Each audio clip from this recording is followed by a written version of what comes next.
Hello and welcome to a Bergkamp Wonderland, an Arsenal podcast.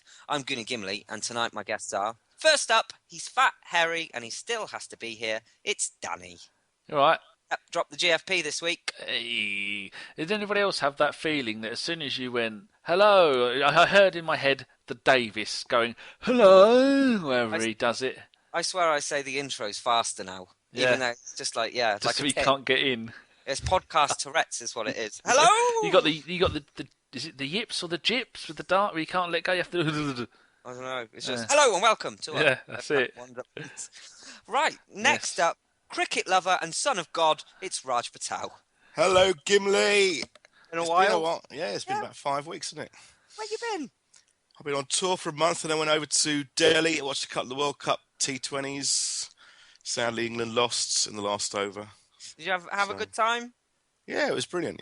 Met some nice people there and on the last pod, Raj, we had a question. How upset is Raj that India lost in the cricket? I don't know if that person was taking the piss or not, so I didn't ask it. They're probably serious, but I support England. Yeah, I know you do. I've gone around the world watching England play cricket. Ashes everywhere. You do sound quite English. South Africa last winter. Yeah. Why haven't you gone to Argentina? There is. It's a funny thing, isn't it? You know, apparently, if you've got Asian descent, you have to support Pakistan or India, but I don't. You know, I know a lot of my uncles and aunts do and stuff, but I've always supported England football, cricket, whatever. So I'm not embarrassed about it at all. Can tell by the sound of your depression in your voice. Why haven't you gone to Argentina with the rest of your lot? Because I was on holiday and someone else did do that gig anyway. Apparently it was a nightmare anyway, so it was good. But we've got a listener down there. Well, yeah, I'll meet him one day. Yeah? I'll meet Gooners everywhere. Good. We'll talk about that later on, shall we? We can do. I good hear questions. There's a little bit in the show about that. Leave that one to me. You've got it. Right. Okay. And finally, I'm a Goonaholic, you're a Goonaholic, but there can only be one real Goonaholic, and he's here. Hello, David. Good evening, Gimli. Thank you for inviting me back. Well, you're part of the furniture. The old bureau rotting away in the corner. Oh, the trusty steed. Right then. First up, we'll go over to Danny for all of the scores across the board. I'm about to throw my bloody controller at the skybox. Typing in the numbers, it just goes blank screen, nothing. If you work for Sky, I hope you get the flu. That was very generous. Okay, right. Damien Martinez, Wolverhampton Wanderers. Again, he was an unused sub as Wolves drew 0-0 with Ipswich and beat McDonald's, the Scottish team, 2-1. He last played for Wolves on the 7th of November last year. That loan, failure. Ainsley. There's someone who tweets me whose name I can't remember is going to be very happy and smiling at that, you cheeky monkey. Maitland-Niles. Conservative. Ipswich Town. He was not in the squad as Ipswich drew 0-0 with both Bolton and Wolves, with Wolves and Charlton. He has not played in any of their last 4 games. That loan, verging on pointless. Chupa Akpom. Akpom. Bless you. His name's fucking Akpom, Danny. He's named after the company that makes the lollies, the Chupa lollies. No, just say it properly. Say Akpom. Properly. I'm going to say it properly. I thought he's catching. Oh, do you see someone left a message on SoundCloud saying we're both dickheads? But he spelt you, Gimlie. Who's the dickhead now? You can't even get your made-up name right. Who's the one that looks like a cunt here? Not me. Anyway, old Chupa. He was not in the squad as Hull beat Bristol City 4-0, and then they lost 4-0 to Derby. Crazy season for the Tigers. He has not played in any of their last 3 games. I should get closer to the screen because I can't read my own bloody typing. Isaac Hayden, he was not in the squad as Hull beat Bristol City 4-0, much like the above, but he was a sub in the 4-0 loss to Derby. He has played 73 minutes, that is in 1 game, in their last 10 games. Both of those loans, failures. Now then, Super John Terrell, future Argentinian legend. He started both their last 2 games. They lost both of them 2-1 to Charlton and Brighton. You know you're knackered when you lose to Charlton. And breathe. He has only missed 1 of their last 28 league games, and he has scored in 34 league games, 8 goals, 4 assists. Now that is a successful loan, and I'll welcome him back to our warm bosom next season. Wellington, the boot silver. He was not in the squad for the last 2 games. They lost 1-0 to Reading and 3-1 to Brentford. Bolton have got a new manager. They've seen how crap he is and gone, nope, son, you are not playing. Get out, you toilet. Yaya no goals. Well, I can't say that anymore. He got a hat-trick, didn't he? And he got 4 in a friendly for us. Just put Yaya's fucking useless. So Yaya's fucking useless. Lovely. He's back after his 3-game suspension and played the full 90 minutes in the 0-0 draw with Ipswich. Down to League One, Glenn Kamara, who is he Icelandic or Finnish? Anyway, he's somewhere cold. He was not in the squad as they lost 2-1 to Blackpool afterward. Quite a decent run for Southend. Gideon Zelalem. Na na na na na.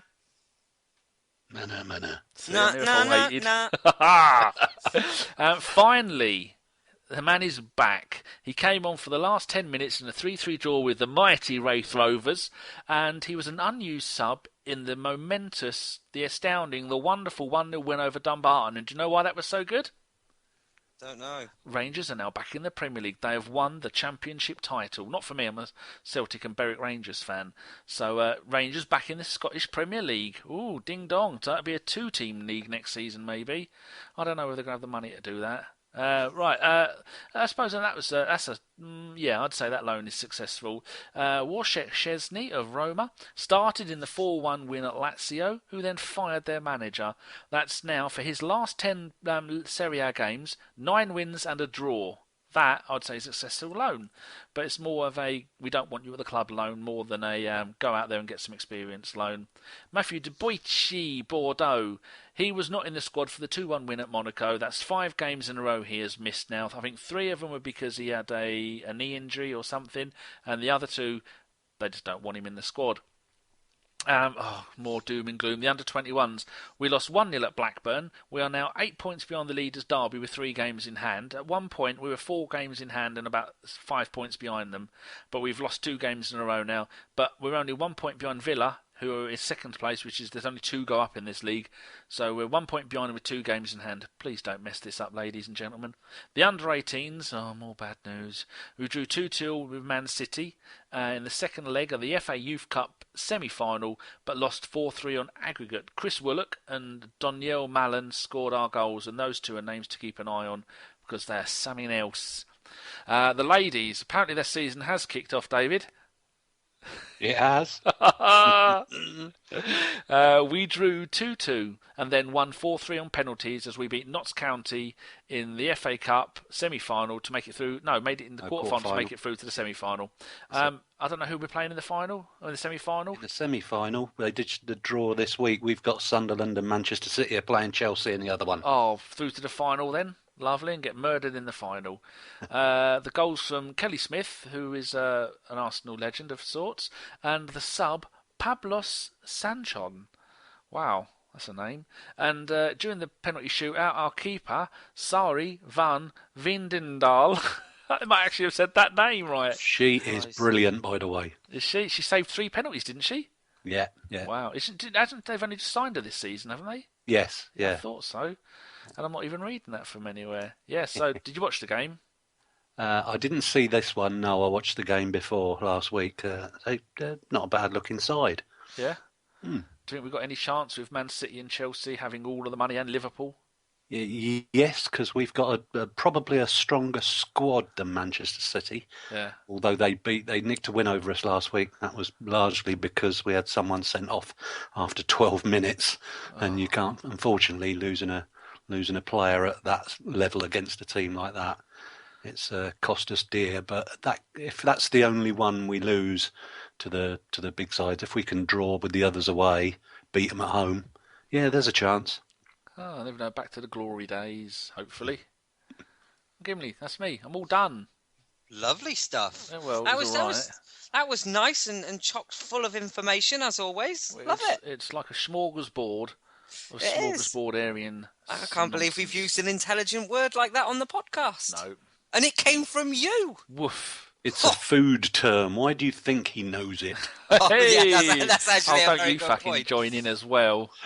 Oh, kick Danny, the fat bloke. You fat Oi. shit. Oi. Get on with it. We'll continue the show then by talking about our last match, the 4-0 home win against Watford. To kick us off with his thoughts, we will go to David. I thought you might say that. It Okay, was a day. It was a day when, unfortunately, I was going to see Raj at lunchtime, and he'd gone down with man flu. But 4 of us still managed to get together for a bit of lunch. So my memories of the game are a little bit woozy. Through but- beer goggles. Yeah, something like that. Certainly was by the end of the day. It was a good trip home. But no, we started off. It was what you expect to see from Arsenal when spring turns to summer. You get a bit of sun on their back, and they seem to have stumbled upon purely by chance a very balanced 11 at the moment as well. And where we've not started strongly up until the game at Goodison, the match before Watford, we've completely changed that around, and they were on fire from the start. We had the first goal was about 4 minutes in. Alexis Sanchez thumped one in after he'd had a header saved by Gomez, who I notice hasn't been so quick to come out and talk about the Arsenal in the wake of this game as he was after the cup tie. But it was good to see him back to his usual self. Ended up with a bad back, picking the ball out the back of the net so many times. The one real good thing about the first half that I must mention is that everybody decided to support the 7th minute round of applause for Rocky Rocastle. It was absolutely fantastic to see just about everybody in the stadium stood up, even where I am in West Lower, standing up and joining in with the applause and the singing. So that was a kind of goosebumps moment. So pleased to see. Thereafter, it was really men against boys. I don't know whether it was the fact that we did play so well or that Watford were bad, and there's possibly a little bit of both. But with Iwobi and Mohamed El Neni absolutely outstanding in midfield, the two of them really ran the game. El Neni, I read somewhere afterwards, he had 126 passes, and all but about 12 of them found the mark, or was it 6? All but about 6 found their target, and that's a record for the Premier League this season. But he was just absolutely something else. And the second half, we carried on exactly as we'd played in the first half, really well. And Hector Bellerin, goodness me, he got himself a goal. It's a bit of a deflected effort, but that was good to see. It was his first goal of the season. Mesut Ozil was his usual self. He managed to feed in a few people. Had a couple of shots himself. One saved by Gomez that was close. And then towards the end, when we started, we got a little bit showboaty for the last quarter of the game, when we should have really put them to the sword. But when the substitutes came on, obviously they were a bit more keen to get going. Ozil found Joel Campbell with a fantastic ball out on the left, and Campbell just laid it on a plate for Theo Walcott. So 4-0, it was an impressive scoreline, an impressive performance, but put into context that Watford were pretty poor. No, I totally hear you. Raj, it was nice to watch Arsenal play with a little bit of passion and urgency about their game. We've not really seen that a lot this season. It's almost as if that loss to Watford in the FA Cup fired them up for this one. Do you agree with that? Yeah, I think it was probably the best performance we've seen from the team in 2 or 3 months, which is a small regret, obviously, because if they'd kind of been playing like that for a while, we'd probably be a bit closer to Leicester now. But yeah, it was an excellent performance.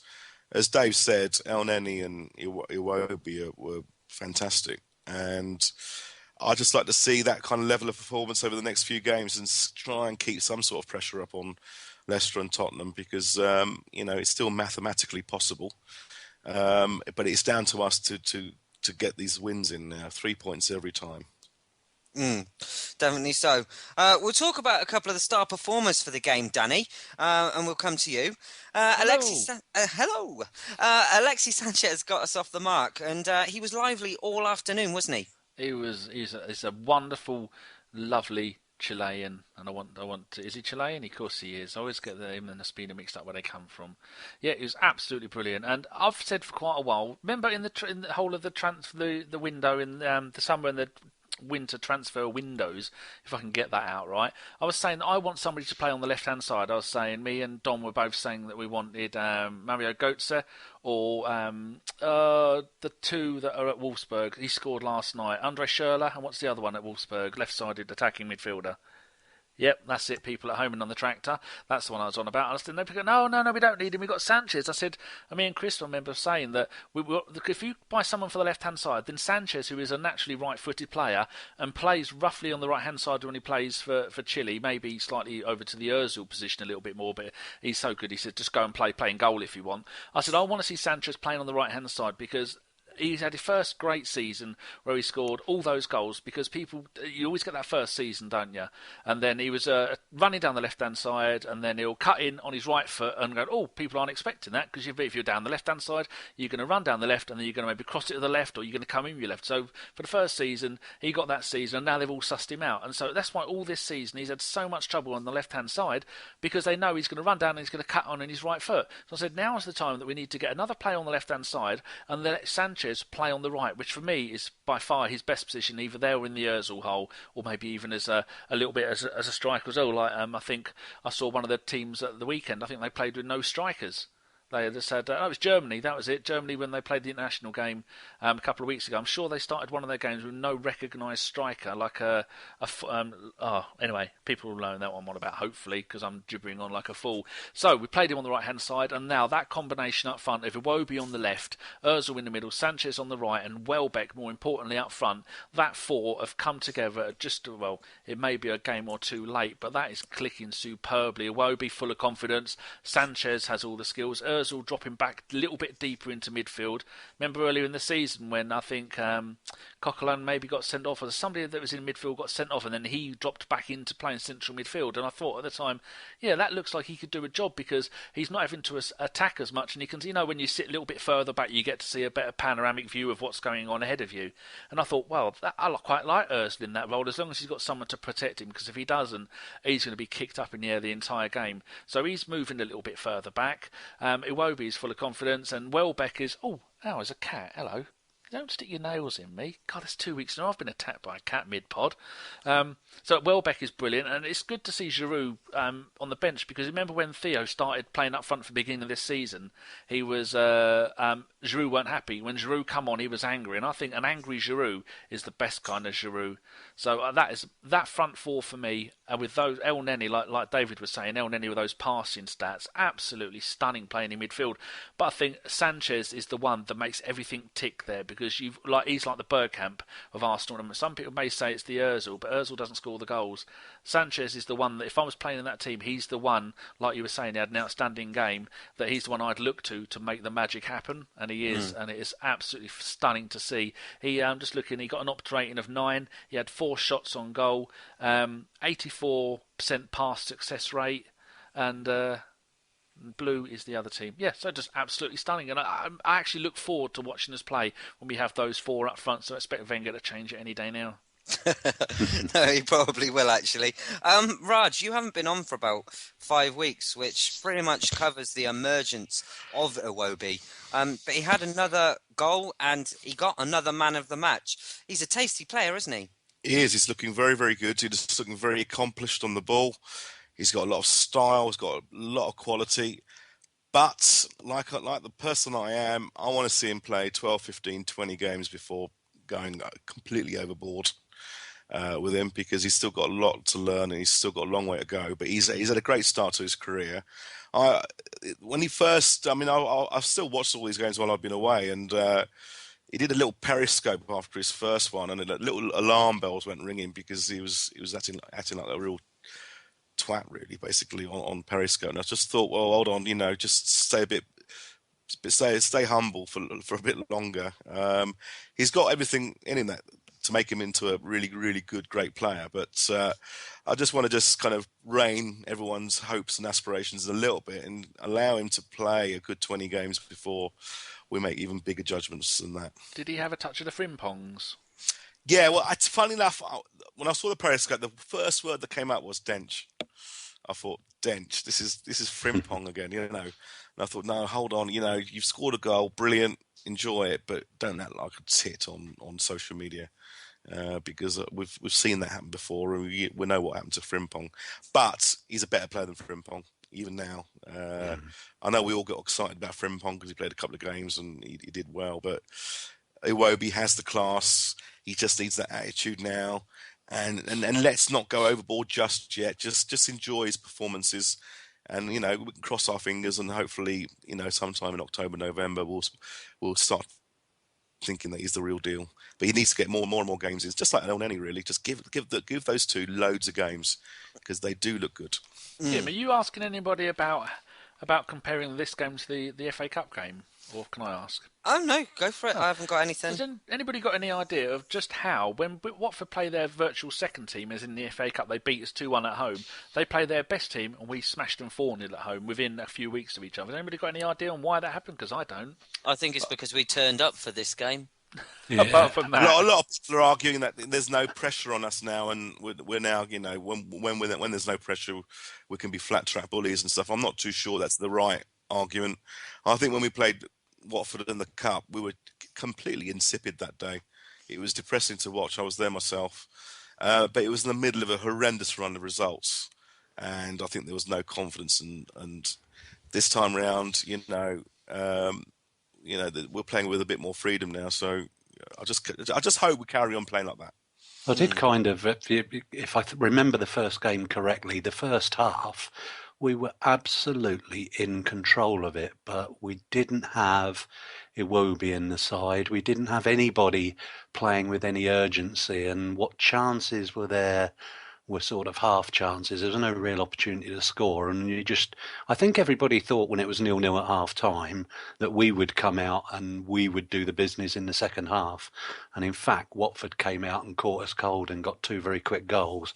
And it was only when we made the substitutions and we threw Danny Welbeck on from memory, Walcott I think got thrown on. It was only then that we kind of got into the game, but it was by the time Danny scored, and then of course missed one, he hooked one past the post when it looked like he was going to equalise. But we'd left it too late, in all honesty. I think we got caught cold, but we weren't the worst side on the day, if that makes sense. No. David, we'll stick with you. Raj talked about Elneny there, and we've spoken about his numbers. Just how far does he have to go to earn a place in this team? I mean, he's putting in some good performances. He got a goal against Barca, and he looks really at home in the team. He looks a good, solid signing, doesn't he? Yeah, I was talking about him elsewhere last week, actually, and the reason I think he and Coquelin work so well is that he is the closest, although not in stature, but in style, to Santi Cazorla, because he does look to get the ball played forward quickly. Doesn't matter whether it's 5, 10, 20, 30 yards. He's got a range of passes about him, and it keeps the side moving. And of course, now you've got Iwobi, Ozil and Sanchez in front of him as well. It's kind of where we've got back playing at the pace that we look good at, which we haven't played at up until Goodison. We haven't played at that pace since October, I don't think. I think in answer to the first part of the question, what has he got to do to stay in the side?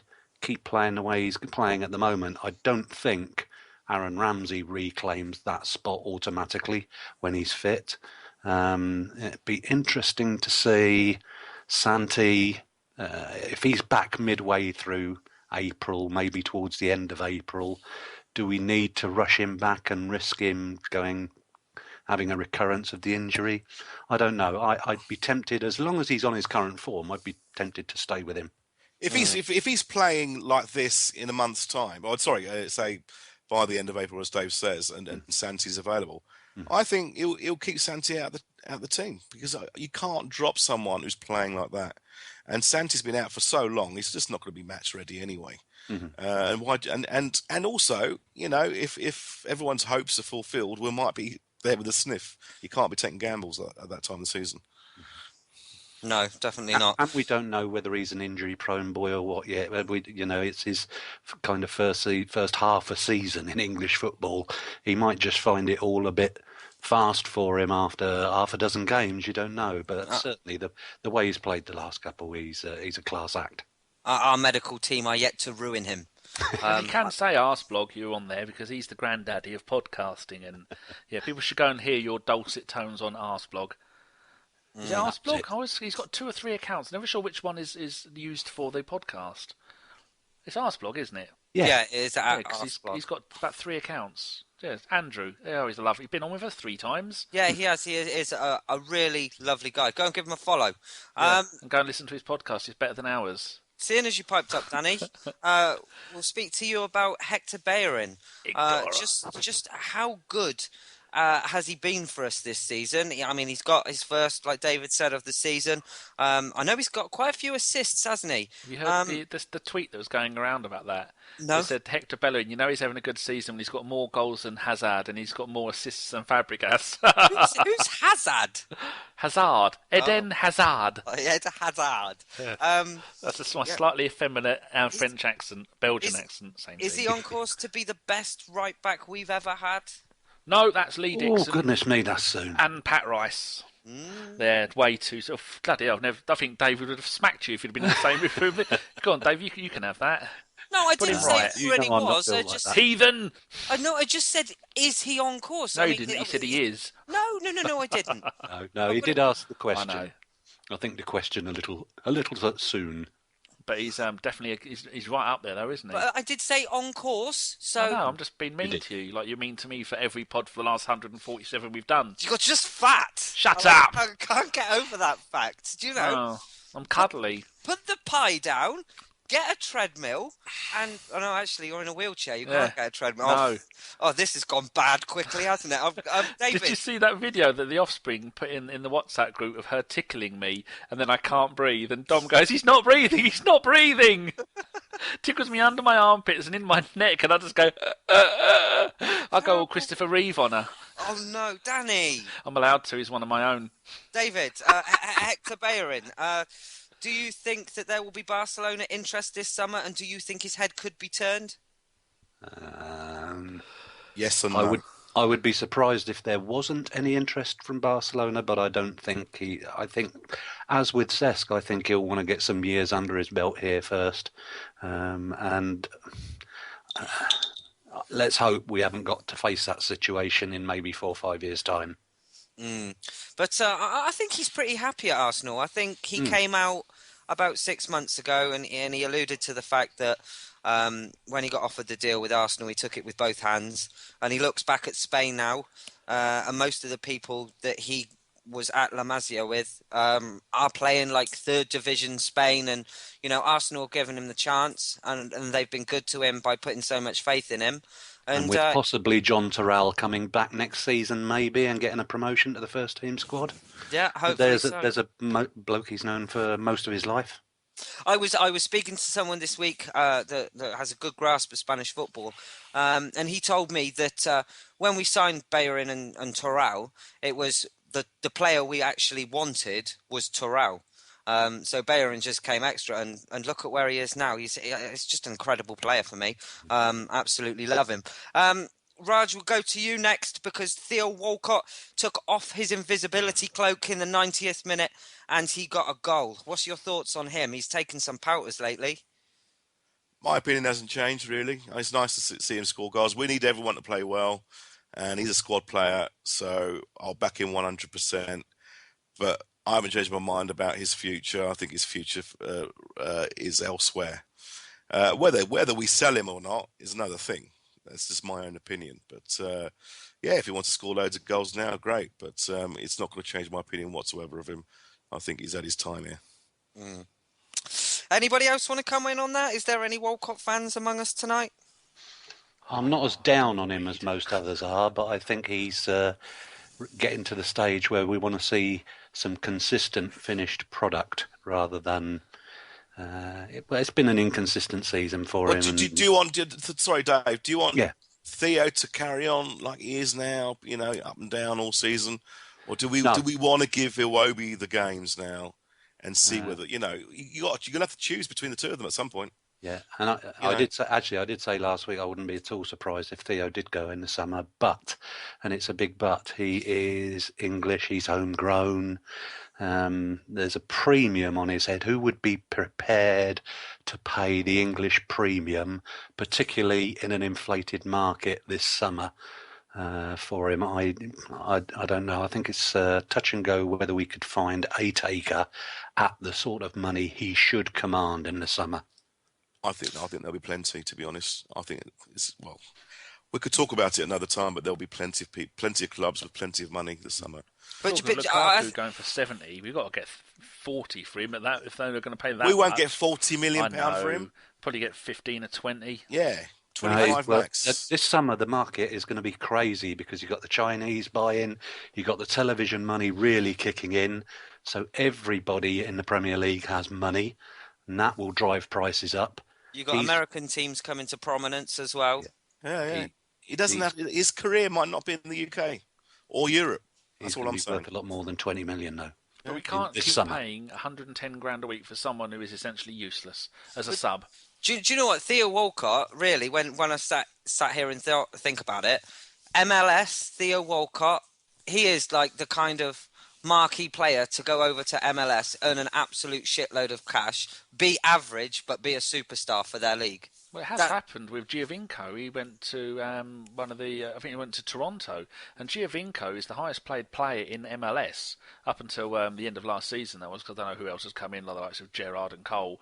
But then he's only in his late 20s, and he's one of the top goal scorers, and he has done wonders over there. But not a patch on my mighty Portland Timbers. Go Timbers! I was thinking the other day it was quite funny is that if the club had any nous about them, we'd be courting some of these Chinese clubs and saying, you can have him for 40, you can have him for 50.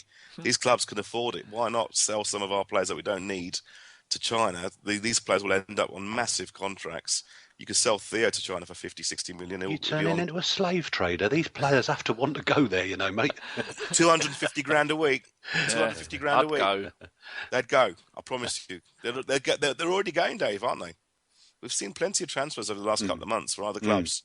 Yeah. And they're being offered 250. The only way these players will go over to China and live there for X amount of years is if they're on disgusting money. And these players are being offered 250, 300 grand a week. Tax-free as well. Tax-free to go and play for China. Houses all supplied, everything all supplied. Why not? If look at Ramirez, he was only in his late 20s, wasn't he? Still. If you want to raise some serious cash, start talking to Beijing. I don't think they'll be interested in me now. No. I'd have been useful 40 years ago, but I don't think so now. I've heard they like your blogging though, David. Right then. They read it from right to left, that's why. I'll carry on then. And I want to ask you, Danny, are Arsenal playing with a point to prove at the moment? We've seen good wins against Everton, and the last one is a particularly good win as well. It's looking positive, isn't it? Because, like Raj was saying, there's no pressure, because they have shown it over and over. We've lost 14 games this season in all competitions. That's absolutely horrendous. At one point, what was that? 5 or 6 games in a row without a win. And we did put a nice run together in the middle, but there's no pressure on it. The next one, away at West Ham. And then we're home to Crystal Palace, who you could play 10 men, 8, 6 men, 5-a-side team and win. Then we're at home to West Brom. Again, they're on the beach. Then we're away at Sunderland, who should be down by then. Then we're at home to Norwich. And then our last game of the season, Villa, I'd get Tony Woodcock back, see if he can score another 7 goals against them, or 6 goals, or however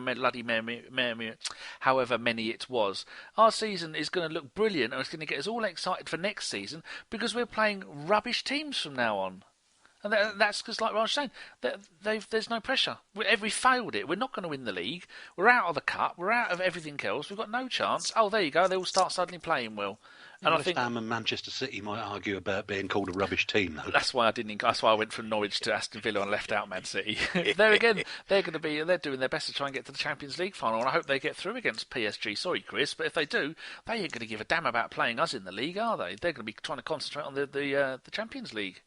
But the rest of those games, West Ham is going to be a bloody hard game. If we come away from that game with a draw with Lazanzi, they're 2 midfielders. You've really struggled tonight. Well, I've got Payet, and the other one, Lanzini, is it? Yeah. I don't know. To be honest with you, I'm not a Danny, West Ham fan. It makes for difficult listening. Raj, the question that's on everybody's lips is the title still there for the taking, or is it gone? I don't think we'll do it, but it's still mathematically possible. And you wake up every morning on a match day thinking you'll win the game. I've always done that for God knows how many years. So you do have that little kind of candle burning in the background. But you watch Leicester play, and they've had 5-1-0 wins. They're scraping, they're scrapping, and then they're battling for all their games at the moment. And I can't see that changing at the moment. But you hear our friends saying, they're going to implode. They've been saying that for about 6 weeks now, and they haven't. But you kind of still hope that we could do it, So we'll see what happens. The Saturday's game's going to be massive. If we do fuck that one up, then that's it. That is 100% it. But then you wake up the next day thinking, It's still mathematically possible. It's still mathematically possible, So You missed a chance there, Gim. Raj said he wakes up hoping we can go and win the game. I wake up wondering what the score was. Literally, it's not reflected in his predictions for the prediction league, is it? He had us down for a hammering against Barcelona. Optimistic, obviously. David, another optimist. Same question for you. Is the title gone? If we win 7 matches, then I think we win the title. But let me put the big proviso on that. Although I am more confident in Leicester losing 3 than I am in us winning 7. That's very, very, very true. And we'll finish off this segment by talking about the boozy antics. Well, then it's not boozy because apparently he wasn't drunk, but the antics of a certain Jack Wilshere. Now, I've put my thoughts on Twitter this week, and you might disagree with me. How did that go for you? Oh, it went quite badly because Jack Wilshere's got an awful lot of fans, and I'm a cunt apparently. But there you go. My thoughts on it is. Blatantly got caught at 2:15, little bit of a row outside a club. I think something like the bouncers were Tottenham fans or something like that. The police were involved.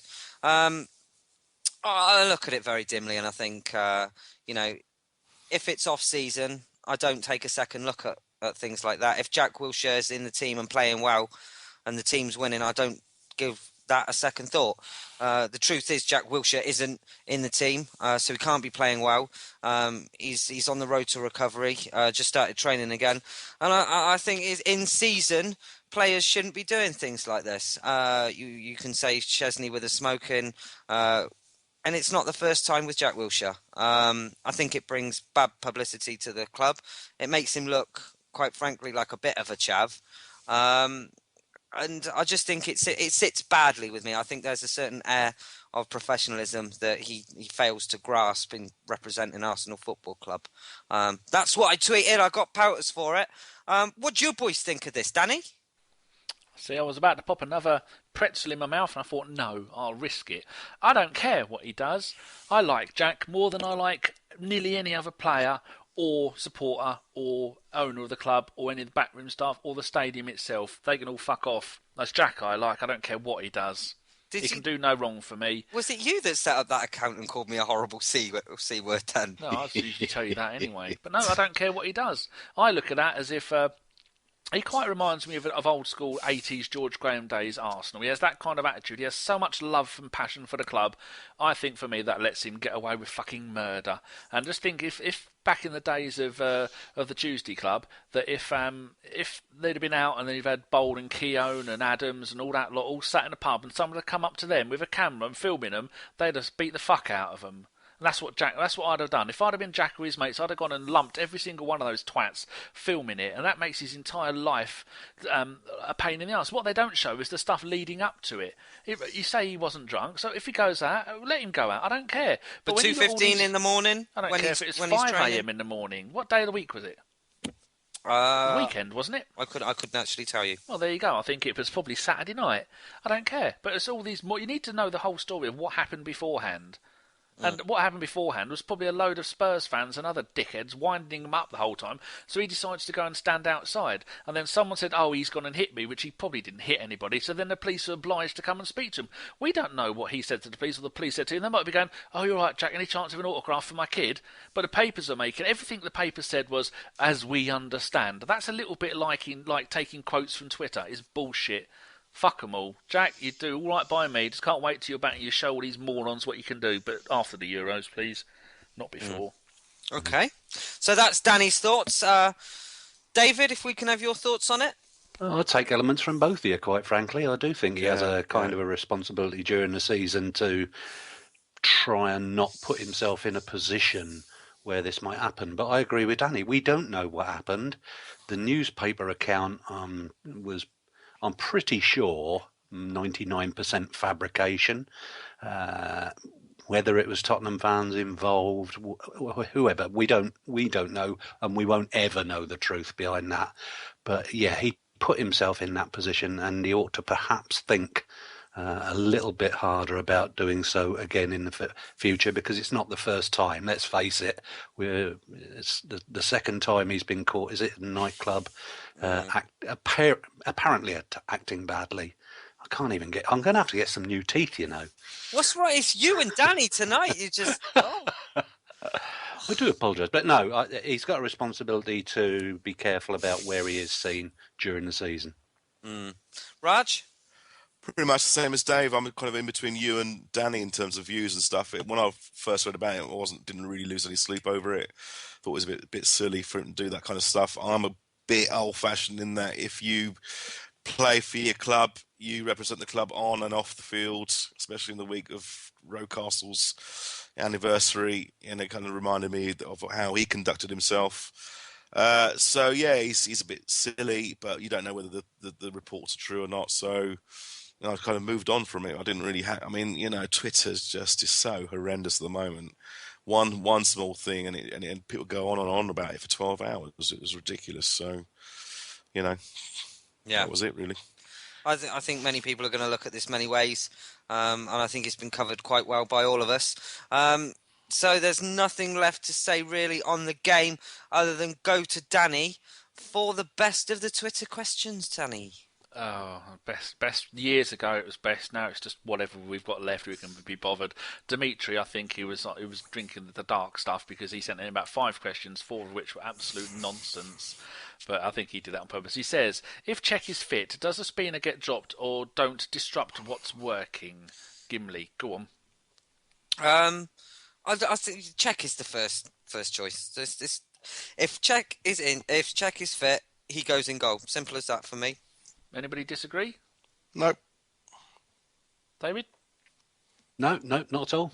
Good. Well, there you go, Dimitri. And as for your other 4 questions, I'm not asking any of them, you silly man. Were any of them stupid? Oh, of course they were. Oh, go on. Let's have one stupid one. Oh, well, I'll read this next question and I'll see if I can go and find what they were. Peter Kennelly, G'day Sport, says, which of our current loan players do you see making an impact on the first team next season? David can answer that one first while I go and look for this question. Oh, shall I say Yaya Sanogo? Can do. No. I think it's possibly a little bit early for all, but it may be John Terrell, as I said earlier, outside chance. He seems to have done quite well at Birmingham. Now I'll probably get a bunch of people from the Midlands tweeting me to say no, he's been garbage, but I would think he would be the pick of them. I've got a lot of hope for Zillalem, but he's not been... No. Thank you. No. But, I wonder if they might let him stay up there for a year now that Rangers are in the Premiership and they play against a better class of clogger every week. Raj or Gimli, anything you want to add to that? No, not really. I think it depends on who we buy in the summer, if at all.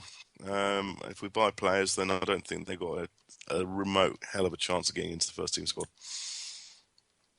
Gimli? I'm being brutal. No, I think it's been pretty much covered by Raj and David. Oh, well, that's very nice to hear. Okay, the questions that Dimitri asked, I don't want answers to any of these, he doesn't deserve answers. Is Zlatan the Chuck Norris of football? Can Leicester City's dope doctor return Arteta his legs? And do you think we should re-sign Flamini and tell him to Barca for #profit. See? You made me ask those. Oh, do you hear that noise? That's Dimitri laughing at us. Oh, Jesus. Do He's you know what? gone and won. Sometimes you wish you just hadn't bothered. You certainly do. Right, this one from Sammy Idia. He asks, I've read a lot of disturbing tweets today from morons on Twitter saying that foreign fans have no right to have an opinion on Arsenal. Raj, do you want to answer that? Is this the Kinos? He didn't mention it, but I think it could be. I believe it is. I just think it's disgusting. For him, for Kinos, the ginger cunt, to come out with that kind of thing today is outrageous. Those are the views of ABW, by the way, if anyone wonders. Sorry? Those are the views of ABW, if anybody wonders. Well, I just think, look, I've been lucky enough to go around the world with the work I do, and I've met Gooners from all four corners: South Africa, Australia, India, Europe, South America, everywhere. And they've welcomed me. Some of them have welcomed me into their homes, and we've watched games together. I've gone to bars in various places and watched it with the local supporters groups there, and they're as passionate as I am. They see me as the lucky bastard because I get to see the games live, and I just think that anyone who kind of denigrates fans from other countries is a racist twat, as far as I'm concerned. And some of the stuff I saw on Twitter today was pretty disgusting. Why pick on people just because they don't go to games? Sometimes, hand on heart, sometimes I get a little bit irritated when I know people comment about ticket prices when they don't go to games, but these people can be referred to as non-match going fans in the UK as well as overseas fans. But to actually question the support of your club because you live 5,000 miles away or even 50 miles away, well, it's pretty pathetic. This is a global fan base. This is what we need as a club. We don't want fans just restricted to 3 miles around the ground. We're a world famous club, and we're going to attract fans from all over the world. And to hear some of that stuff today, it's a disgrace. And it's absolutely disgusting, and I find it really, really embarrassing because I've met some of these people, and they're great, they're brilliant, they know more about tactics than I do sometimes, and they're just as passionate as I am. And as I said, I keep going on. They are very, very jealous that we get to see 18, 20, 30 games a season. It takes them years to save up to go and see one game, and it'll cost them several £1,000s to see one game if they're lucky. If they're lucky. I was in India last week. I met 3-4 Gooners. Some of them are on like 40 quid a month or something. They watched the games on TV or around someone's house or something like that. And they were brilliant. They were absolutely brilliant. They knew they were aware of the fans, that are divided over the manager situation.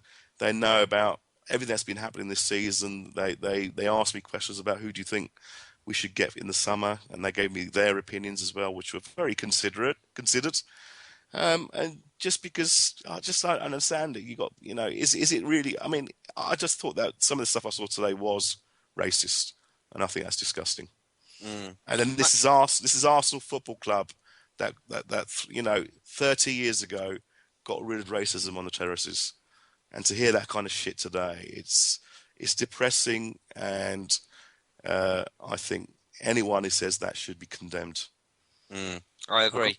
I've got to give you 100% backing on that, Raj. And it's not only I don't get around the world as much as you do these days, but you only got to be in the pubs around the ground or even in the stadium on match days to know that we have a huge number of supporters who come over here for home matches from all around Europe, Scandinavia, Germany, France, United States, Canada, Asia, and I've met them. I've managed to sort some tickets out for one or two in the past. They're all knowledgeable. They're all absolutely fanatical about the Arsenal, and that's all you can ask of someone. You cannot deny them an opinion on anything that's Arsenal related, in my opinion. No, I agree. And even from our point of view here at ABW, I mean, you look at some of the faces that get on our show. We have Dom in Australia / Canada. We have OG, other Jeff. Jeff, big nod to you, the man that runs the blogs. And we've got OJ as well, Shredder, who does the radio show. And all of those people, you speak to them, they're in the other countries, and they have more intelligence when talking about Arsenal than some of the people that I chat to on Twitter that actually do go to the games. I think that what's been said is said by a nobody who has blatantly looked at DT and thought, nice. And really, are those the opinions of someone that we want to take on board? For me, definitely not. Danny? And don't associate the stuff that Keenos said with the people that he writes for, because that's happened a few times in the past, and one of our mates has got a lot of grief over it. So if you're going to have any kind of hatred towards anybody, just be careful who you aim it at. Just looking at our stats of the we've had just looking here of our last 7,000 listens to this is on SoundCloud alone, 3,200 UK. 1,300 USA, 400 Australia, 300 Sweden, then 300 Canada, Norway, Ireland, South Africa, Germany, India, Spain, New Zealand, Denmark, the United Arab Emirates, Finland, Malaysia, France, Saudi Arabia. And that's just the top 20 of that lot. We have listeners from all over the world, and we make a point of trying to get as many people on during the transfer window who may not be regular podcasters, because all of our slots are filled. But even with the regular ones, we try and get as many different people. Like we've got Australia, we've got Canada, we've got America, we've got Wales land with you and Mr. Davis and the missus. Oh, and no, there's a massive following and support for Arsenal in Wales. There's a Huge club. Yeah, a Arsenal South Wales fan group here. There's Arsenal Scotland do. They travel like 4 or 5 hours to get to each game, just one way. Just all pack into a bus and fuck off for an away game. You know, Yeah. It's ridiculous. Danny, to further your comments on whole people associated with this geezer, and we've already said his name, and that's too much of a platform for him already. But just for the people that listen, that know who we're talking about, just remember who's actually made the comments. Don't target the people that's affiliated with him. If you dislike it, target the person that's actually made the tweets and written the tweets, because those are his thoughts, not the thoughts of the people that he knows. Yeah. And that's all I've got to really say on it, because I think, it's a question. We've all answered it. And to be honest, we've probably given this man too much of a platform already. So, Danny? Yes, next question is going to be, which one should I do? Talking about foreign fans who know nothing about football, AB Guna says, does modern football need to be spoon-fed tactics? Is that why Arsene Wenger has maybe fallen behind, as he doesn't like to micromanage? Oh, David, try and make sense of that, because I can't. Oh, wowzers. I wouldn't know where to start with that. I take it's from the angle that I see many people tweeting that Arsene doesn't do tactics. I think we've all seen, certainly over his initial 5, 6, 7 successful years in charge, that he most certainly does. And I think it's kind of come back to him in a big way in the last couple of years, where we've started getting results in matches against the other big sides that we weren't getting for a number of years. So I'm thinking particularly, of course, the 2 wins in Manchester last season, and he kind of set us up in a different way to sit deep, to play the rope-a-dope, if you like, rather than go all out with this fast-moving, fast-passing attack against the better opponents. So my answer would be, I think he does do tactics, and it's not passing him by.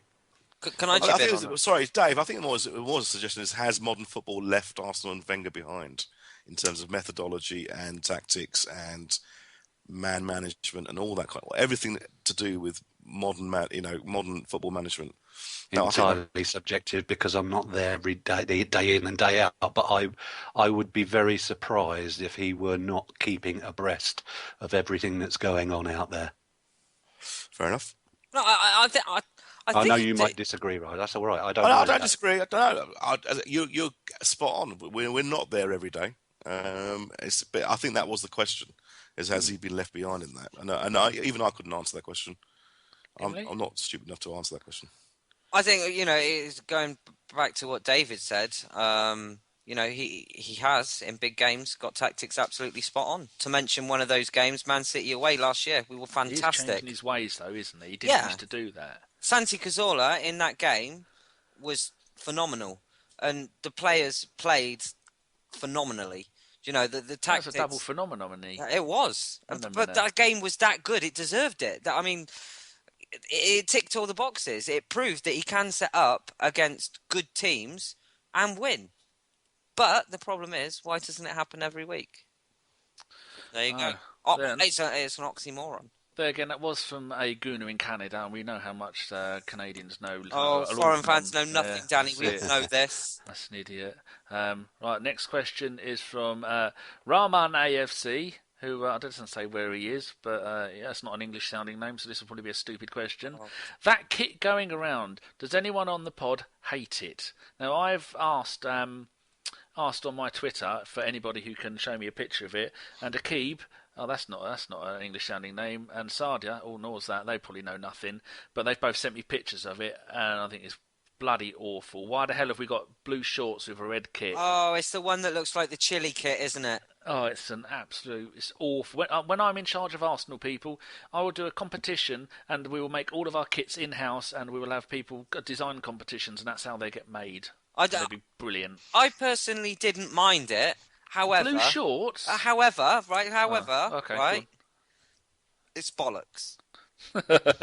So it's a non-talking point, because to say people know the shirt now, I'm sure there are some people that know the shirts, but do they have a Twitter account with a few thousand followers on? Doubt it. So you think the shirts are made up? Yeah, blatantly. How about you, Raj? What do you think, or don't you care? I don't actually give a shit. How did I know you were going to say that? When was the last time you bought a shirt, Raj? 1984, that green one. It's been a while. It's been over 25 years. Is that because of the number of X's you require? Why don't we just stick to the classic design and leave it at that? As it goes up and down in weight. Make money, I know all the business arguments and all the corporate arguments. Yeah. I do not give a flying fuck about what shirts we wear. Because people like Chris love to buy 3 kits a season. It makes him moist. Did you see how many pairs of boots that he has? Anyone These thought are he's wrong a fucking octopus? How many legs do you actually have for one game, mate? Seriously. Yeah, but he's shit at football, though. That's what gets me. It's like me having a collection of skateboards. They're fucking pointless. It's not going to make any difference, is it? David, what do you think while you're chuckling away, gasping for breath? Yeah. I'm not entirely sure that I'm Puma's target market when they're thinking about the designs for the current strip. So I'm of a generation, why don't we stick with the classic red and white shirt, white shorts? But, you know, I understand there are youngsters out there who have different ideas these days, and the times they have got to change, but it's shit.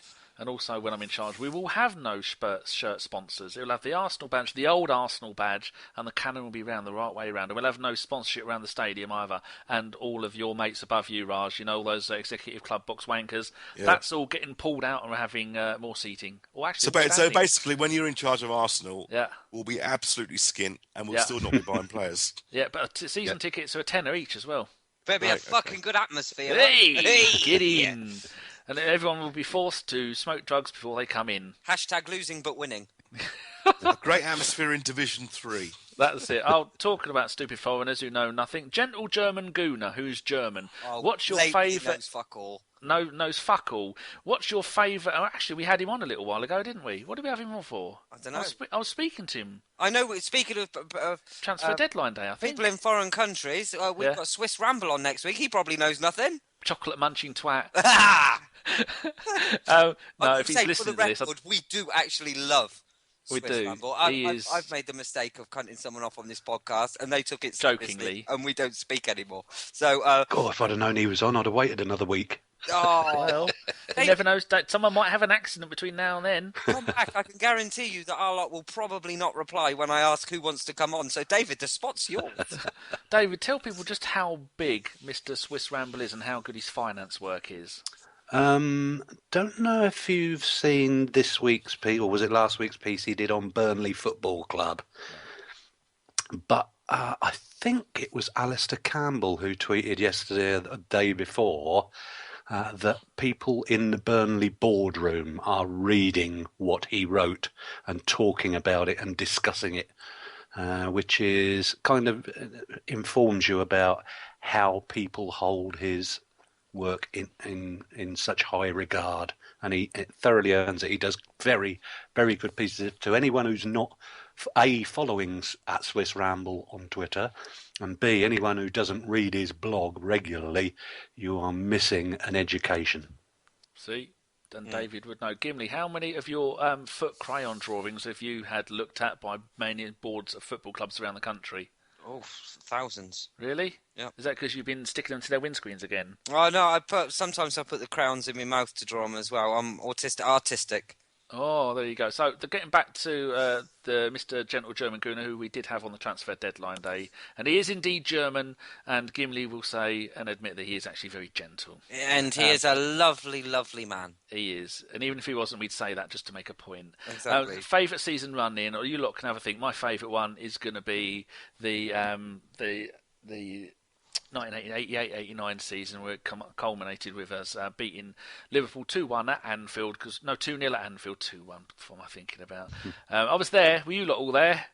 Oh, I was there twice. 3.5 million of us. That, for people, just go and buy the DVD or the VHS or the Betamax or the Philips V2000, I think it was called. You should be able to get it on one of those formats. That was a run in and a half, because there were so many points ahead of us and no one could ever go to Anfield and win, let alone win 2-0. And the way we did it in the last gasp moment, when it was it Dixon on the right, then to Smith, then to Mickey Thomas. Or Michael Thomas. I don't want to get him confused with the other Mickey Thomas. Yeah, that was absolutely stunning. Who wants to go next? I quite enjoyed 97-98, not only for the pure reason that it was Arsene Wenger's first season, wasn't it? And he won the league, and I'd listen to so many non-Arsenal fans slagging him off. You know, and who is he? And we've never heard of him, and he's going to be shit and all this kind of stuff. And for us to win it first time round, and the excitement as we got closer to winning it, I'll never forget that. I thought it was just brilliant. Absolutely brilliant. Just shut so many people up. That was my favourite ever game, the 4-0, and my favourite ever goal was Tony Adams at that game, and I was there. And so was the offspring in its mother's belly. We nearly got squished. Go on. Who's next? Dave. That'd be me. You get a fossilised one now then. 1970-71. No, not quite. The old man would give you that, but no, 1970-71. Really starting from May 1970, because that was when we won the European Fairs Cup, first trophy in my lifetime. Absolutely amazing night at Highbury, and who knew a year later we'd be dancing on the pitch for a second time in the year, only it'd be at White Hart Lane, not Highbury, after winning the league with a last-minute Ray Kennedy header. That was unbelievable, to win the league for the first time. But 5 days later, I was off at Wembley. We played Liverpool, who were a pretty useful outfit themselves in those days under Bill Shankly. We went a goal down in the first minute of extra time, because we drew in 90 minutes 0-0, but then came back, and George Graham tried to nick Eddie Kelly's equalising goal, which kind of gave you an early insight into his character. And Charlie George got a winner. I was behind. Well, we were all behind that goal, and I can still see it clear as day, and I can remember it like it was yesterday. An amazing feeling. And kind of at 14, you think, oh, can it be like this every year? And unfortunately, it wasn't. But to be fair, another couple of doubles after that, they still feel great. You've seen them all then. I mean, I've only remember 3. I was alive then. Gimli, what's your one? What was the question? So I missed. Is it best run into a season? I think probably for me, the Invincible season. Not just because of the football played, because where I was at the time, I had a gap year in Australia at the time. Gap year implies you have some kind of education. Well, not a Yeah, gap I was year. about to say that. Okay, I went on holiday for a year. I didn't work and I Yeah. stayed in hotels the whole time. Yeah. But that year combined the experience that I was having in Australia and getting up Did you early. meet Dom? No, I didn't, because I didn't know Dom then. It was back in 2004, and it was just an incredible time. And the football was superb.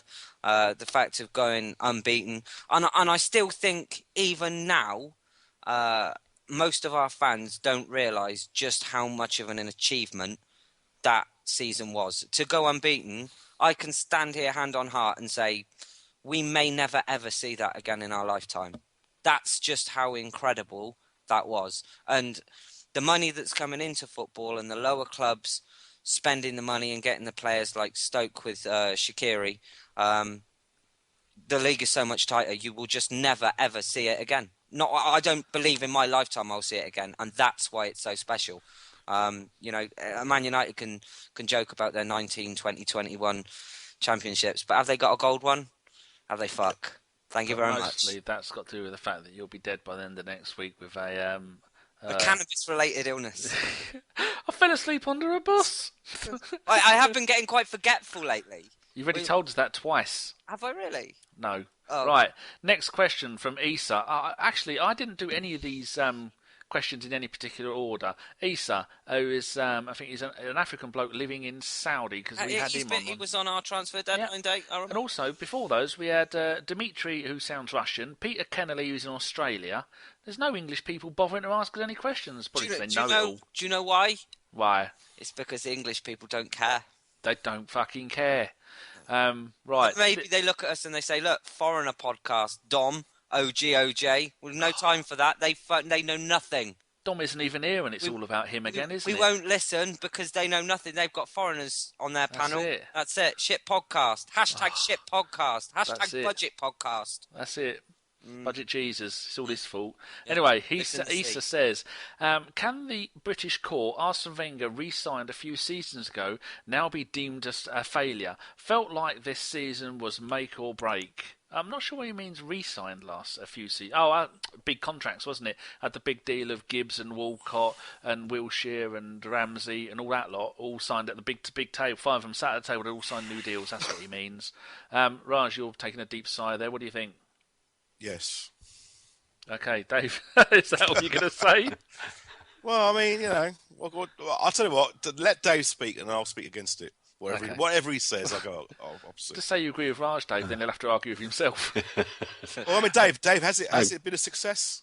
Hang on a minute. What's the question?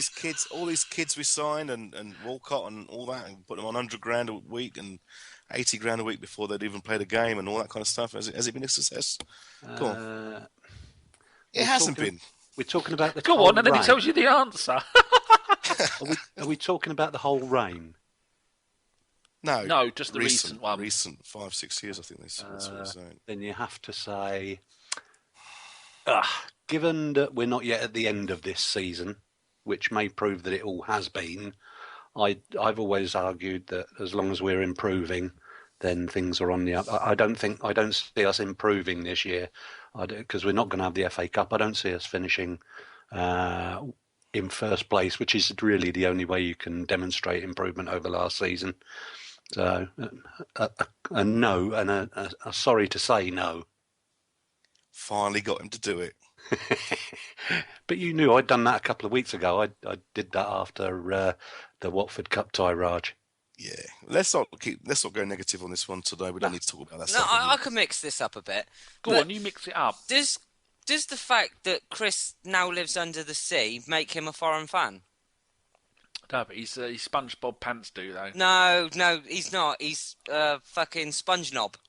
Fucking mermaids coming in here, nicking our seats. No. Your fucking sea shanties rather than real football songs. Get out, toilet. Right. Anyway, Carl. Next question. Carl, the final one is from Carl, who is that _London _guy, because I didn't put that in here. He's from our very own radio show. We had a very good radio show the other day. He started asking the Twitter questions. Look at him taking over my job. I might as well just not exist. It says, if the Spuds finish above us this season, how long will we hear there's a power shift, as those morons would say, in North London for us? Gimli, go on, go mad. Quite quickly, it's not going to happen, but for the rest of time is the answer if it did. It won't happen. It won't happen. No. David, I'll let Raj finish on this one. Very simple. It won't happen. That wasn't the question. Oh, look at him getting all bossy. Well, the No, answer is what's forever. the- They're like Liverpool fans, aren't they? They get one bit of glory and they keep barking on about it for the next 50 years. Fuck The off. correct answer is the second. If it were to happen, the second it happened, my phone would be ringing off the hook. The second it happened, there's not going to be an. I will wait until tomorrow morning and then we'll start going on about it.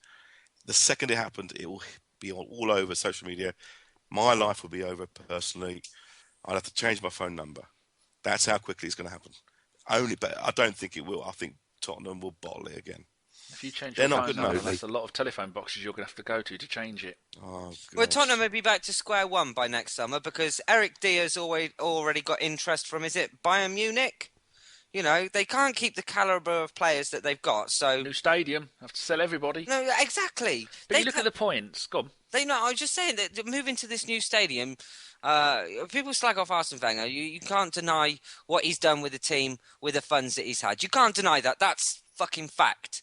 They are going to go through the same thing, and they will be an absolute tin pot club, back to being a tin pot club for 10 years. Look at them. They were in the Champions League for one season. 3 minutes. Where have they been since?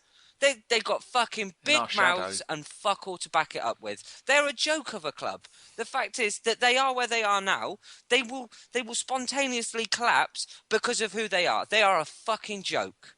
But look at the league table at the moment. If we win our game in hand, which we will, then we'll be 1 point behind them. And then you look at their games coming up. At home to Man United, away at Stoke, not easy. At home to West Brom is easy. Away at Chelsea, Chelsea hate them as much as we do. At home to Southampton, who are no mugs. Away at Newcastle, fighting for their life on the last game of the season.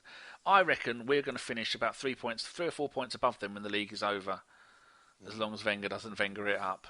So there you go. That's anyone want to say anything finally on that? Have I asked everybody? Yeah, the fact that it's so funny that they got so close and they failed. Simple, because they ain't going to win the league, right? So they've got that close. All their hopes are up. They probably think they're better than Barcelona now. You know what a deluded bunch of pricks they are. And the fact that they're going to be let down, again, it's another season where they'll hit the ground with a thunderous thump and they'll go back to realising they have a mediocre team with a shit manager and a big chin tosser up front. And that manager will be off to Man United at the end of this or next Of course season. he will. Tottenham are always famous and a joke for being a stepping stone He'll club. take Harry Kane with him. Yep, of course he will. Maybe the new Sheringham. You can already tell that Harry Kane has got absolutely no allegiance. That he was Arsenal and now he claims to be diehard Tottenham. Fuck off, mate. You're a joke. He was a reject of Arsenal. Yes. Right, there you go. That's all the questions. And either you two want to add a final kick in the testicles to the dirty scum? I'm rolling a spliff. Can't you get another question? Oh, I can make one up. Yeah, make one up. David, you're chuckling away. Do you want to add anything to that? No, I'm going to be chuckling like this on the day that we finally celebrate St Totteringham's again at the end of this season. Amen. Yeah, we should do a sweepstake on when that St Totteringham's day is going to be. You know how shit they are because they don't even have a day for the day they finish above us because it's pointless. Yeah. It's even a leap year is more regular. What's it been? 18 consecutive seasons we finished above them, Raj. Yeah. It's not going to happen. It's not going to happen. See, you look at Tottenham, like home games. You're rolling some medication for your poorly back. Yeah. Shush. No, so you look at the support on the home games, and it looks like fucking Jeremy Kyle has been to Stoke with a net and just dropped him off at White Hart Lane. It really does, doesn't it? Oh, that's so sadly true. Well, I've just had a sweep through. I've just done a little tweet saying to people, why do we sing our moronic song when someone says ZLM? Na na na na na. I hear you ask. Here is. Have a listen to this. I've put the little YouTube in and I've said thanks to Ian, who is at UK Vampire, who made that. And that was our very first video we put on YouTube. And to this day, it's had 3,100 views and only one thumbs down. Our last Ian podcast got 12 thumbs up and 11 thumbs down. you know, Ian is ginger because all people called Ian are ginger. Well, it's IAAN as well, so it's the Scottish version. Exactly. So it has to be. Ian So you're Beale, not- I tell no lies. No, there are no lies to be told. No. Right, there you go. That's all the questions done. I am actually sat on our website about to edit the predictions page so I don't get this wrong. Well, that's quite fitting then. That Is it? predictions are next on the agenda for the show. Hello. Well, that's quite tidy, isn't it? It is. It's a bit too neat and tidy for It is. ABW. It's not good. Seamless. We should do shout-outs first, just to break normality. Oh, we have a new system, didn't we? Yes, we do. Yes. Do you want to tell people about the shout-out system? Well, I'm getting a little bit fed up with having to pretend to be nice to people every week. I don't like. We always struggle, and you know me. I don't know if you lot have noticed in the WhatsApp group. I tend to moan about a little bit about things. Have you a noticed? little bit. Yeah. And taking a leaf out of our good mates of Daniel and Goonosphere, Daniel and Stokes and Jockman and Simi Javel and the Green Banton and all those other ones there, they do a cunt of the week. But we're not going to quite do that. I said, can I have either a shout? You say to people, shout out or anti-shout out, and I said, let's do that because then we can either be nice and give a shout out, or we can be not nice and give an anti-shout out to someone we don't like or something. Is this appropriate with my thoughts on Mo? No, your one is Mo every week. I live in Wales. Seriously. Yes. You're just jealous. No, I'm not. You love him. No, I You don't. do, Mrs. Mo. He's a Moany Mo. wingnut tosser. Right, so go on, get on with it. What are we doing next? Predictions, or are we doing the shout out, anti shout I out? don't know. I've actually lost the will to live. Oh, get on with it. Oh, let's do predictions then. Okay. It's the same every week. We're not going to break from tradition. Oh, it's important for Raj. He's fallen behind in the points stake, isn't you, Raj? Do you know what the points are? Yes. I might have Jeff Jeffrey Gamble. 52, you on 44. Yeah. Might I'm have coming up West Ham the win. rear. And Gimli's only a point behind you. He's right up here. Oh, you could smell him. He's so close. I can smell him. I Dirty can bastard. smell that pizza coming through, Raj.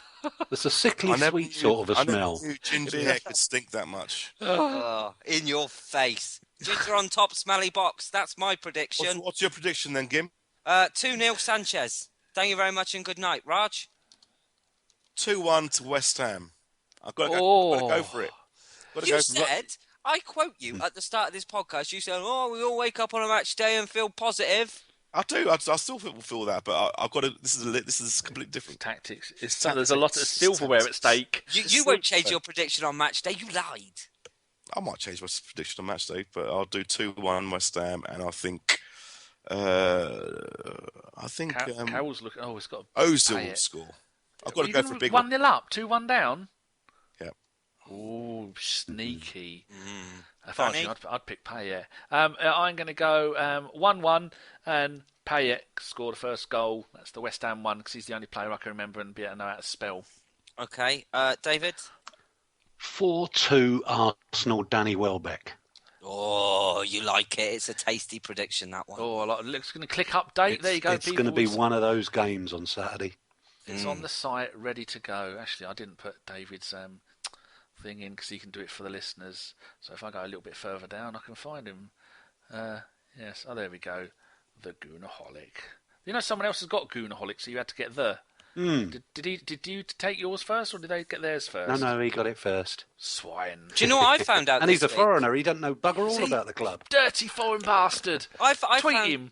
Do you remember that my Twitter name used to be not at name, but the name that I used used to be at Herbert Burgerpants? Yeah. There is an at Herbert Burgerpants. No. What the actual my fuck? God. And that came from my mind, Herbert Burgerpants, and someone has nicked Herbert Burgerpants. What the fuck? Anyway, shout outs. Danny? There's a Herbert Burger. He's only ever done 2 tweets. No, just type in Herbert Burgerpants. It's seriously, I said to him, nice name, and he put, yeah, I nicked it from you. I'm like, cheers. Was that your alter ego, or was it a completely different person? No, it wasn't. Oh. So you have to ask the question, Gimli. What's the, are you a positive shout out or are you an anti? We already know where this is going. Mine is an anti. Oh, surprise, surprise. Yes, I was watching The Underground on Channel 5. Quite a fine programme. Our very own Carl from the radio show should be on it sooner rather than later. But there was some knob on there and he was doing the fashion bit where they get their new designed clothes for clothes for the Underground. And then he stood there and he gave a salute. If you have never been in any of the forces, be that Army, Navy, Air Force, or the police, or the Sally Army, or the Girl Guides, or the Boys Brigade, or whichever way round it goes, and you're one of those pricks that goes round saluting people when you see them or when they go goodbye, you, sir, are a twat. I was going to say cunt, but it's not appropriate. So don't fucking do it. You salute, you're a moron. Stop it. Unless you did it for a living. There you go. Fuck 'em. Lovely. I like it. Raj? Do you? Yeah. Are you a saluter? No, definitely not. I'm a supporter of your campaign against Good. saluters. Lovely. Raj? At Gunner Dev. There you go. Foreign fan? I don't know, he might be. Does he know anything about football? He's entertaining enough to keep me amused on my timeline. That's a no. Which has been David? very toxic. So again, that's I'm a no. I'm definitely going to spread the love this week, and I'm going for a lovely fella who I've seen in the pub a few times before games, at Buxton Gooner. If you've not seen his tweets before, then get on the case. He's a good guy. Nice fella. Yeah, he's absolutely a good guy. He's one of the best. Comes down from, would you believe, Buxton? Does he bring plenty of water with him for everyone? Oh, yeah. Buxton fizzy water. Danny, your hello. jokes are so... Can you just cut these jokes out? Just edit it. It's embarrassing. I know. Do you know what is a joke? You turning up 15 minutes late and then going, come on then, boys, come on. Every the week... pizza. Hold on. Shit, Dom wouldn't do this. No, he wouldn't. Dom's always on time. 7:30 p.m. you say on the WhatsApp every week. 7:30 p.m. Roger, right? Yeah. 8 o'clock we started today. 8 o'clock. You turned up 14 minutes late. I was 16. I was waiting until you asked me to come on. Because I'm not going to come on and talk bollocks for 25 minutes. He's got a point. I don't think he loves this podcast. No. Weep from the chat. Disgraceful. He has our So Theo us getting Walcott, paid. disappears for fucking months on end and then comes back. It's like, what the fuck? I want to be paid per appearance, and if you do that, I'll make a bigger effort. You can have a 50% share of all the money we make from every podcast. That keep you on? I've heard you guys earn about £500 a podcast. No, listen to him though. He does sound like Theo Walcott, doesn't he? Oh, we'll fucking pay rise. Yeah. Just to make it clear, we don't pay anyone. We don't get any money. I'll make a bigger effort at the end of the season when I know my job's on the line. Guests this year, last year, you sorted out some cracking guests. This year, what Nothing. the fuck? Pull your finger out your ass. Or someone else's. See? Get with the programme, dickhead. What's gone on? Well, what's all this shit going on now? I mean, why are you having a go at me? Oh, it's terrible. Just stating facts that you Just- lot are shit. No, all I'm saying, right, is, step it up and you might get something back. There you go. I want anything back, though. We don't even pay for his food while he's podding, do we? He needs 3 Stop. People, donate. Raj needs 3 gattos per pod to keep him going. Chat box, you'll see my picture of my dinner today. Hashtag I know, I make have up a done. towel. Our Steve has put a little thing in the WhatsApp. He says Blackadder quotes, and he quotes, "Never ask for directions in Wales, Baldrick. You'll be washing spit out of your hair for a fortnight." That is true, actually. That's raised the tone quick. End it. I've got my shout out to give. Oh. And as many of you know, I started up my own small business this week selling shirts. I won't go into any more than that. But go and have a look at my Twitter, at Gooner Gimli. I'm constantly retweeting my other page. And my shout out goes to a man that has just inquired and that I'm talking to on Twitter at the moment. He goes by the name of @Mark Tullett, and that's MarcTullet. Isn't he in Australia? You Fucking hope not if he wants some. Oh, postage unpacking will be a bit much, but no, I don't think he is. But he's a lovely guy. He listens to this podcast. So I said I'd give him my shout out. So, Mark, thank you very much. And to all the people that have bought shirts from me this week and cleaned me out and made me a bit rich, thank you very much as also. Danny, is there anything else?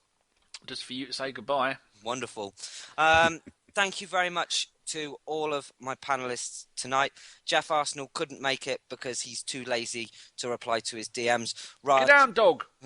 Get down, banter. No, that's Dom. That is Raj, David, thank you so much. Danny, you have Hello. to be here as always, so your thanks, you go unappreciated again. And so do you. Yes, wonderful. Hello. Oh. Oh no. Let's be honest, it gets a bit tedious though, doesn't it? Yeah, Let's be especially when you honest. do it. Hello! He's on soon, isn't he? Oh, I hope not.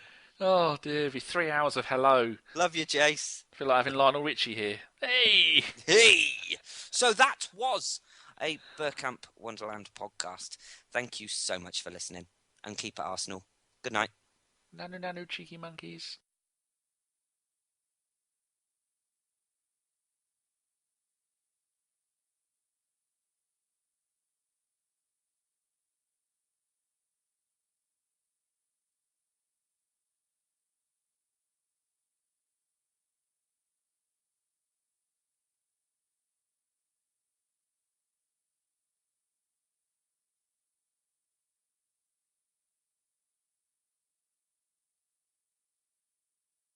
And keep it Arsenal.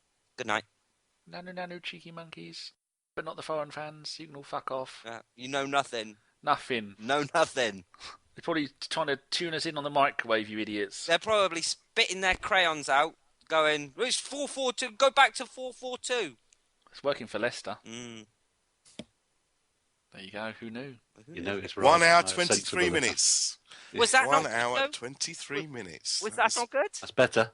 Well, we were getting there. It's only 7 minutes. But Aussie Dom is going to be pissed off with that one. No, because I'm going to put. He's asked me. I let Don pick the end music. He's picked Beethoven's Twelfth Concerto. Fuck off! Don't do that. 4 hours long it is. Thank you very much, boys. I think that was actually a really good podcast. It was good. Well, they're always good. And reason. plus, it was an upbeat one. There was a lot of laughs to be had. People will be sitting on YouTube tomorrow laughing. Yeah, you don't want to keep moaning on about the same old shit every week anyway. So Atter's not with us. And you know I wasn't serious, Raj, don't you? what? I wasn't serious. Yeah, of course I did. Good. Don't start trying to dig yourself out of trouble now. No, I'm not thinking myself out of nothing. I mean, if he wants to find a celebrity guest for the podcast, do you want me to tell him no? Yes, he's got the cricket bloke lined up. Gibbon, do you want flowers or donations? Flowers. I like flowers. Especially in my hair. I'm going to have some leb zip now, I think. Fucking Well, who's a brave soldier for pulling through? Well done. I would not. So anyway, I'm around for a few weeks. Just ask me whenever you want me to go on. It's not a problem. On a serious note, though, David, if you really wanted to be on with Swiss Ramble next week, it's not a problem. Well, you want to say the Gimli? No. See how the others do, because people get fed up with the same voice every week. But yeah, no one else will bother replying when he says who else wants in. Well, if no one replies, I'm in. I would rather. If you're struggling for a guest any week, just ask me. Yeah. But I don't expect to go on all the time. So just give me a can't shout. afford you, Raj. Fucking, I need paying. Honestly, it costs me £21.48 for every pizza I eat on this fucking pod. Honestly, We're making What have you got you on there? fat. Fucking caviar. No, so I like 12 toppings. 12 toppings on a pizza. You was missed on Saturday, Raj. I was so gutted. Honestly, Dave, I was sick as a dog. Be fair, I wanted it to be a bit of a rough meal, because I'd say to Jeff, well, I think I'll pick there next time. But actually, no, it was really good. And we had the four of us. There was two not drinking. Gary came along with Jeff. Is that Gary Lawrence? Yeah. Yeah, I've met him. He's a nice guy. So, I was gutted. We had 2 courses each, and then there was a bottle of wine, so me and Livers paid a bit more. But the bill came to 92 quid for the four of us. That's why the memory of the game was hazy, David. Club. Yeah. I know Gary. I follow him on Twitter. When are you down next, Dave? Palace on Sunday week. We could do brunch if you want. I think it's a 4 o'clock on a Sunday, isn't it? I've got a feeling I'm already sorted. Oh, okay. All right, fair enough. Yeah, I'll have a look. It'd be best if we had another Saturday one. Saturday lunch. So it's Sunday It's week. awkward for me to get up early on a Sunday. Yeah, okay, fair enough. Not a problem. Right, I'm going to go and... Kate, watch out, because there's a kitten under there. There's a kitten about there.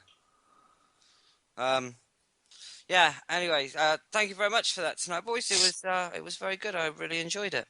Good stuff. Maybe I shouldn't have called Keenos a cunt, but there you go, tough tits. Maybe ginger cunt.